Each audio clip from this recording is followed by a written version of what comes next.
Thank you for tuning in. I can't express enough how much I appreciate you tuning in and following what we're doing. Today, we're going to be looking at the making of the magic of you, my latest music video.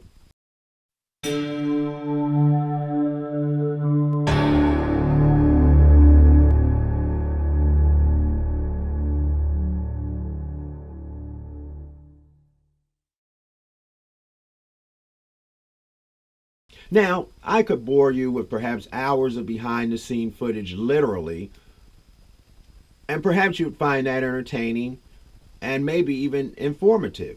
But what I thought would be even better is to focus on the areas that we found to be crucial to making the whole thing work. And so we're going to jump right into it. The first thing we're going to focus on is preparation.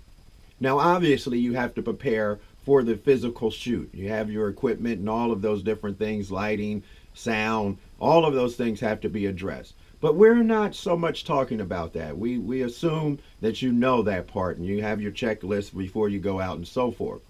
But what we're talking about is the concept, which is something that we had to spend literally hours and hours dwelling on and thinking about it and rehashing and working on it.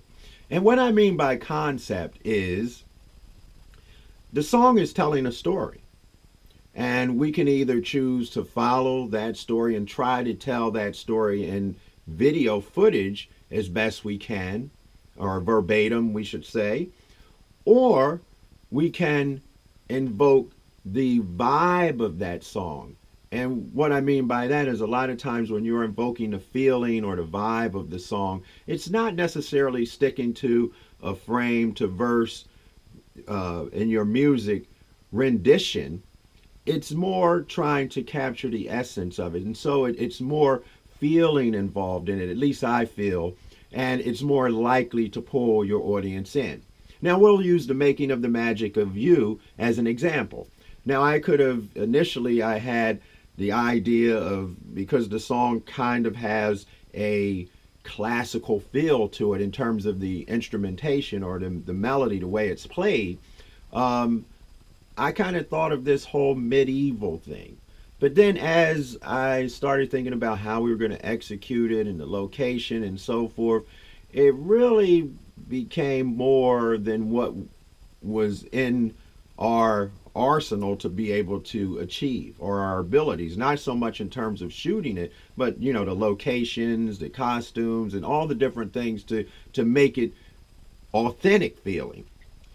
So I started thinking about the concept of the song and listening to the lyric. Of course I know the lyric, and the one thing that is woven throughout the song is the idea that this feeling, this love, is taking the person that the song is about to this otherworldly or otherworld place. It's comparing it to these grandiose things, feelings that I've never known, places I've never been, and so forth. Only things that kings could experience, and those type of lines. So I started thinking, how could I achieve those kind of feelings without necessarily going to the peaks of mountains and various other places to try to invoke those feelings visually. And so that's what I mean when we're talking about concept. Really sitting down, thinking about the concept, thinking about how you can invoke the feelings. Because here's the thing, you're going to make more of a connection, and that's what we're all trying to do by doing this art, is to make a connection with our audience, rather than perhaps just having random imagery. And while it's great as special effects, as woo, wow, woo, but the ones that really pull people and hold them are the ones that have that connection with the song and the emotions of your audience. So you're kind of pulling them into the moment. And so good concept, good preparation. And then part of that preparation, of course, the way we can do it is it really brings us back to storyboarding. Now, some people are put off by this. This is just a basic sheet I have here, but I have a ton of them that you can sit down and sketch out each frame, or representative of each frame of your video on paper, so you have a regiment to follow. But some of us are put off by it because we're not good artists. But don't let that put you off, because you can use stick figures, as I was just showing in this one. It was just some basic stick figures. This wasn't dealing with this particular video, but nonetheless, we could use stick figures and just rough sketches to kind of keep us on track with where we're going with our video. But the thing that I was able to do, and I recommend to you too, is that if you're kind of mulling over the concept throughout your work day or whatever it is, getting thoughts in your head, kind of thinking, okay, where you're going to start, how this is going to relate to that segment of the song, and vice versa. What happened in my case with this particular song is that by the time it was time to do the shoot, I pretty much knew and didn't really have to refer to a sheet because I had it down packed, because I did the preparation. And that's the whole key point of what we're talking about here. Whether we use the traditional way of using storyboards physically like this, or if we have it really well grounded in our minds how that shoot is going to work, then you're going to be more effective at doing that. Now, of course, we come now we've got the concept and we've done the preparation. Now it comes time for the physical shoot. Now, with the shoot could be either on location or it can be on a set. Now, before we get too far into this section, I want to stress something that really proved very effective, a very effective tool for us in the making of this particular video, the Magic of You. And that is stock footage. You might say, stock footage, okay, I heard of that, or maybe you haven't heard of it. But first, let me stress, I'm not necessarily talking about stock footage that you purchase online, where it's footage that someone else has taken and you go online and you look for it. I mean, that may work. I'm not saying that that's out of the question. But what I'm talking about in this case is that most producers have a archive of stock footage. And for example, using the Magic of You, this wasn't planned ahead of time. We were on vacation. I had no idea this footage was going to end up being used in this video. But we went on vacation, and my production camera was brand new, so I had it with me, and oftentimes I take my GoPro with me. But at this time, my production camera was brand new, so I'm lugging that thing around. I took it on vacation with us. We went on a ferry. Got on the ferry, and I went up to the front of the ship and looked over the front, and I'm like, oh my word, this is phenomenal. You know, there's water's rushing in towards us, and it's like, man, you feel like you're skirting across the water. I got the camera, and you know, I ran as long as it took us to get to the shore. I took that whole footage. I guess maybe it was a 15 minutes to a half an hour, something like that. Looked at it, thought that the most maybe I would end up using it for was some transitional point in some video somewhere down the road, or maybe it might have gotten forgotten about. But nonetheless, I had it in my archive. I didn't forget about it because I knew it was good footage. On another occasion, was up on the roof of my house doing some work and looked up this awesome dramatic sky. I got my camera, set it up on the tripod, ran it at that time for about 15 minutes to a half an hour or so, because I had in mind that however I was going to use it, because the sky was so dramatic and it was a lot of movement, that I was going to capture that and use that as a time lapse somewhere in something. So here we come, fast forward. I'm sitting around doing my due diligence with reference to the making of the Magic of You, doing my preparation. I'm thinking about concept, and I'm thinking, okay, how can I invoke those feelings of this otherworldly thing without being corny with some outer space scene or floating on a cloud or something like that? No, that's not what I wanted to do. And I began to think about that water scene. And initially I thought that was just going to be a separate scene by itself. And I said, well, I'm definitely going to use that, and started thinking about how I was going to use it. Long story short, it ended up with me in the set that we see now as the end result of the video, that I'm floating, sitting on the water, which I thought was not as perhaps corny, for lack of a better word, as standing on water. It just didn't seem as intimate enough for the emotions that the song was invoking.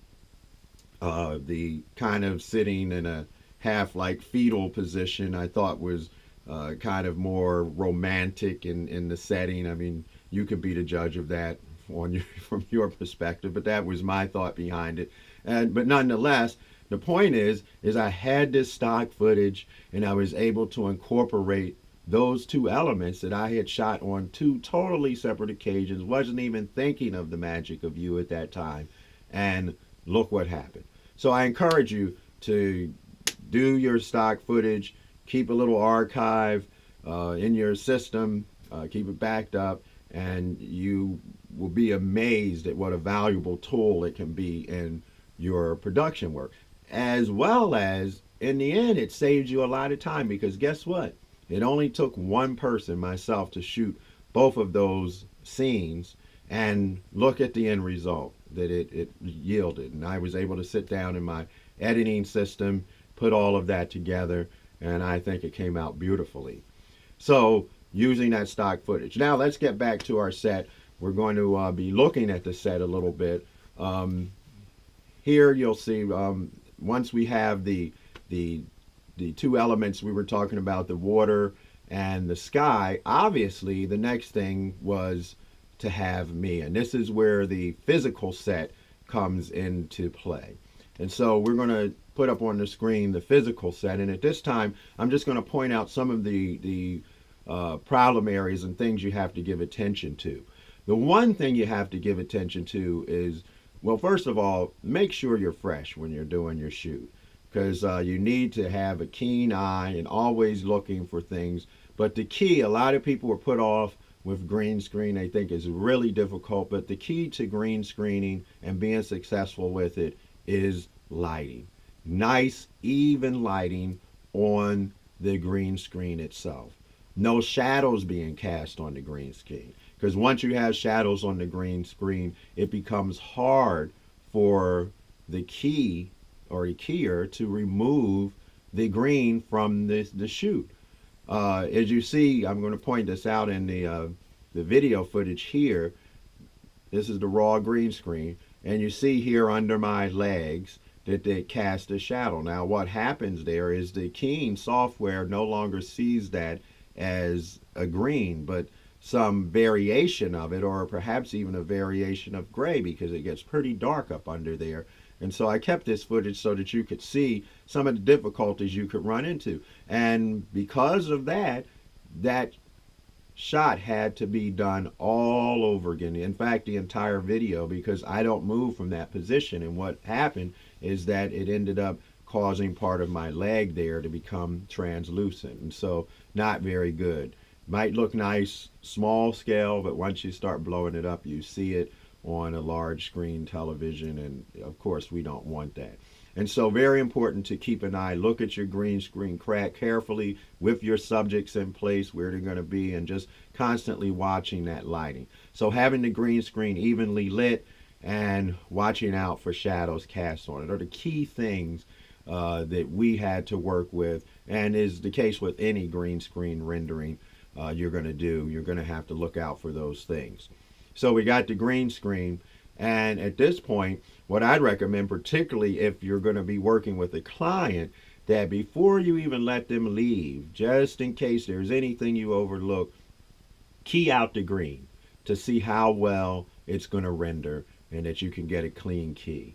In the particular software I'm using, they actually give you a silhouette of the area that's cut out, and so you can render it until it gets really sharp edges and you know you've got a good clean key, and then that way you can be assured that you're not going to have any problems in the end results. So make sure of that, and if you have a problem, of course, you can have the person there or the crew, whatever, and you can reshoot it on the spot. But that's a good practice to get into, or habit to get into, is to render that green screen before you shut everything down and send everyone their way, especially if they're coming from out of town or whatever. So that's the key. So now that we've got the green screen you're looking at here, the next thing is to bring all the elements together. So I'm going to show you here the water. And this is the original shot, no effects to it at this point, or nothing done to it. You can see that it's seems to be a little underexposed. It's not underexposed, but it was a little of an overcast day, but a nice even lighting, which happened to work in our benefit. But as you can see, the background was pretty drab. And so we had to cut that out. And then we superimposed in that space our sky, which you see here. We're going to bring that in, and we brought the two elements together. And now what's really important about green screening and doing these type of composite videos is that in order for an effect to be convincing, it has to be realistic. And what I mean by that is that there are certain things about each level of this shot, or composite, I should say, that's the right word. There's key things about each layer of this composite that play on the other parts. Now, the main element, again, keeping lighting always in mind, is our sky, because our sky has a light source, the sun. So you're looking at that sun, and you see where that's at, and you got to be aware of the fact that that's going to cast a shadow. And so in our production or post-production, we were able to embed a shadow to make that convincing. It actually anchors me on the water, but then it also makes it look real. And believe it or not, the brain is able to pick these things up instantaneously. If they're not there, it's just not going to have the proper effect. And you know what happens with that is that people start looking more at the phoniness of the effect, and they're not even paying attention. And in this case, we're really trying to get them pulled into the song and to this emotion. And so that's certainly not the effect that we desire. You know, in some cases that might be what you're looking for, but that's for you to judge.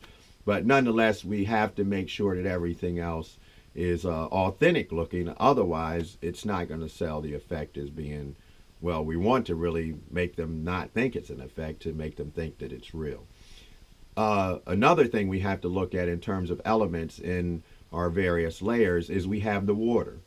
Now, when you think about water and how that's going to interact with your subject, it's going to cast light on your subject. It's not consistent, though. It's like the flicker of a flame. As the waves ebb and flow, you get high and low levels of light. And so as you look, if we go back to our green screen clip here, you can see over to the side my assistant there, and she's waving her hands in front of the light to give the flicker effect. And then once you bring all of those elements together, it sells as a convincing shot and not just an effect. And so those are just some of the things you have to keep in mind as you're doing your shoot. The other thing we just want to go back to, which is should have been at the beginning, but we want to just talk about the actual music itself. By the time you go to do your video shoot, my recommendation is that your music be finished, at least lyrically, and the main structure of the song. All those things have to be finished so that you can render the vocal properly, so that the lip syncing, because even if you have to do a retake after you've done the original, you know, just a little bit difference in the phrasing can make all the difference in the world in how the lip syncing works out. And so be mindful of that as well. And so those are just some of the things that went into the making of The Magic of You. Of course, you can always go to www.richardbennymusic.com, and you can go to our inside track page. And if there's any other questions you have, we can address those, and we look forward to doing that for you. So just drop us a line. Thanks for watching.